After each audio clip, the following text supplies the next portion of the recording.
ಮೊನ್ನೆ ಈಗ 3 ಜನ ಮಂಜುನಾಥ್ ರಾವ್ ಆಮೇಲೆ ಇನ್ನಿಬ್ರು ಯಾರು ಭರತ್ ಭೂಷಣ್ ಮಧುಸೂದನ್ ರಾವ್ ಇವರು 3 ಜನ ಕರ್ನಾಟಕದವರು. ಇವರನ್ನ ಉಗ್ರರು ಕೊಲೆ ಮಾಡಿದ್ರು.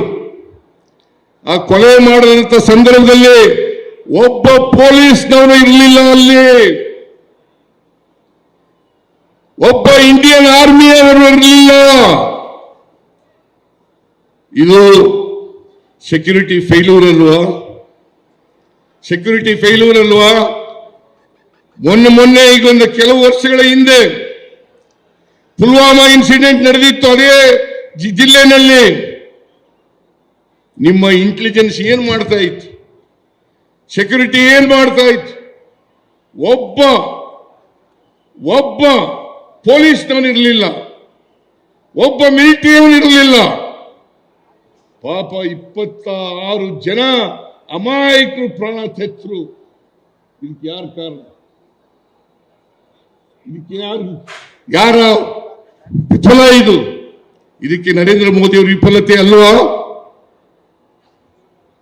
ನರೇಂದ್ರ ಮೋದಿ ಅವರ ವಿಫಲತೆ ಅಲ್ಲ, ಅಮಿತ್ ಶಾ ಅವರ ವಿಫಲತೆ ಅಲ್ವಾ? ಇದನ್ನು ಕೇಳಿದ್ರೆ ಅದನ್ನು ಮುಚ್ಕೊಳ್ಳಿಕ್ಕೋಸ್ಕರವಾಗಿ ಸಿದ್ದರಾಮಯ್ಯನವರು ಯುದ್ಧ ಬೇಡ ಅಂತಂದ್ರು ಪಾಕಿಸ್ತಾನದವ್ರ ಪರವಾಗಿ ಅಂತ ಅಪಪ್ರಚಾರ ಮಾಡಿಸ್ತೀರಾ? ಪಾಕಿಸ್ತಾನದವ್ರ ವಿರುದ್ಧ ಯುದ್ಧ ಮಾಡಬೇಡಿ ಅಂತ ನಾನು ಹೇಳಿದೆ. ನನ್ನನ್ನು ಪ್ರೆಸ್ನವ್ರು ಕೇಳಿದ್ರು, ಮೈಸೂರಿನಲ್ಲಿ ಯುದ್ಧದ ಅಗತ್ಯತೆ ಇತ್ತಾ? ನಾನು ಹೇಳಿದೆ ಈಗ ಅಗತ್ಯ ಇಲ್ಲ ಅಂತ ಹೇಳಿದೆ. ಈಗ ಅಗತ್ಯ ಇಲ್ಲ ಅಂತ ಹೇಳಿದೆ. ಅನಿವಾರ್ಯ ಆದರೆ ಯುದ್ಧವನ್ನು ಮಾಡೇಬೇಕಾಗ್ತದೆ. ದೇಶದ ಅಖಂಡತೆಗೆ, ಸಾರ್ವಭೌಮತೆಗೆ, ದೇಶವನ್ನು ರಕ್ಷಣೆ ಮಾಡ್ತಕ್ಕಂಥ ಸಮಯ ಬಂದರೆ ಯುದ್ಧಕ್ಕೆ ನಾವು ಸದಾ ಸಿದ್ಧರಿದ್ದೇವೆ. ಭಯೋತ್ಪಾದಕರನ್ನ ಬೇರ್ ಸಹಿತ ಕಿತ್ತಾಕದ್ರ ಬಿಡ್ಲು ಅವರನ್ನು ಬೆಳೆಯಲಿಕ್ಕೆ ಬಿಟ್ಟು